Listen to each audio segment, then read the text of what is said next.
sanguination. She bled out. Yet you were unable to determine where the initial wound was made, Dr. Warner? Correct. I believe it was in the piece of Susie Frayn's thigh that remains missing. What made you come to that conclusion? The lack of blood in her other body parts. And how many different body parts were you able to examine? Objection. The prosecution keeps trying to poison this jury with what happened to the victim's body. Overruled. But let's move it along, Mr. Bob. Despite being unable to locate the initial wounds, what did you list as manner of death? Homicide. No one ends up cut into pieces like this after an accidental or natural death. Nothing further. Dr. Warner, both Ms. Frayn's and my client's blood were found in Ms. Frayn's home. Isn't that right? Yes.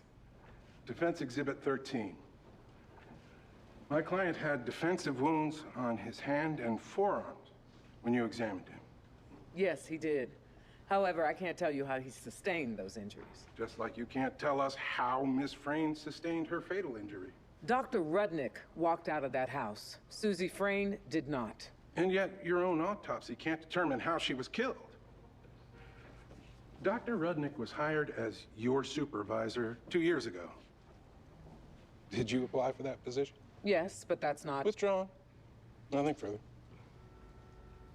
Redirect, Your Honor. In your opinion, could Dr. Rudnick's wounds have been self-inflicted after he killed Miss Frayn? Yes, absolutely. Thank you. Prosecution rests. The defense